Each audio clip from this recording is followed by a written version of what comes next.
निश्चितपणे या ठिकाणी काही अडथळे निर्माण केले जात आहेत, मात्र मनोज जरांगे पाटील त्यावर बोलणं टाळतायत। आता माझ्यासोबत मनोज जरांगे पाटील आहेत। पाटील साहेब, आंदोलनाला उद्या सुरुवात होते, काय अडथळा निर्माण करण्याचा प्रयत्न होतोय? नाही हो, हे 10 महिने झाले आंदोलन सुरू आहे। गोरगरिबांच्या लेकरांच्या न्यायाचं, मराठ्यांच्या गोरगरिबांच्या सोबत मी आहे, करोडो मराठा सोबत माझ्यासोबत आहे मायबाप म्हणून। आणि हे आंदोलन लेकराच्या न्यायासाठी, लेकराच्या अन्नात औषध घालण्यासाठी नाही। मी माझी इमानदारी नाही विकू शकत। सरकारनं मला किती पैसे दिले, किती पदं दिले, मी गद्दारी समाजाशी नाही करू शकत।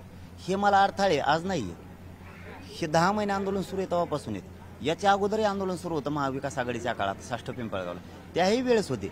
मी सगळे संकट तोडलेले, माझ्या जातीसाठी मी इमानदारीनं काम करतोय, करत राहणार आहे। हे आमरण उपोषण कठोर होणार आहे। गोरगरिबांच्या लेकराच्या डोक्यावर आरक्षण देऊन गुलाल टाकण्यासाठी हे आंदोलन आहे आणि त्याच्यात आम्हाला आनंद आहे। आम्हाला कोणी उद्या पडला निवडून आला याच्यात आनंद नाहीये आणि मराठ्यांनाही माझं आव्हान आहे, आपण शांत राहायचं। कोणी निवडून आला तरी पोस्ट करायचं नाही, पडला तरी करायचं नाही। आपलं ध्येय मराठा आरक्षणावरती आणि त्याच्यावरतीच आपला फोकस ठेवायचा आणि तो माझा कायम राहणार आहे। उद्याचं आंदोलन सुरू होईल, काही जरी अडथळा आला तरी काही प्रॉब्लेम होणार नाही? अहो काय संबंध आहे, तुम्ही तोच प्रश्न विचारताय? काय अडथळ्या फडथळ्याचा संबंध आहे? माझ्या जातीचं करोडो मराठ्यांचं आंदोलन आहे। मी माझ्या जातीसोबत आहे इमानदारीनं। मला ह्या फरशीवर सांडलेलं रक्त माझ्या आई बहिणीचं, याच्यासाठी माझा महाराष्ट्र उभा राहिलेला। हे रक्त फरशीवर सांडलेलं आजही आम्हाला दिसतं, आजही दिसते। त्या बेमाने त्या रक्ताशी करणारी पैदास औलाद आपली नाही करू शकत मी, कारण ती आईशी बेमानी करणं असं होतं। मी आईशी बेमानी करणार नाही। मी जातीसोबत आहे, मी जातीशी इमानदारी माझी कायम ठेवणार आहे।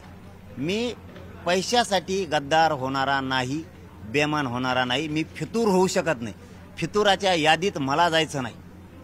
मी कधीच शिकू शकत नाही, हे माझ्या समाजाला माहिती आहे। शेवटी सरकारनं डावं टाकून माझ्या पुढे संकट उभा करून माझा जीव जरी घेतला तरी मी जीव द्यायला तयार आहे, बलिदान द्यायला तयार आहे, पण मी हटायला तयार नाही म्हणजे नाही।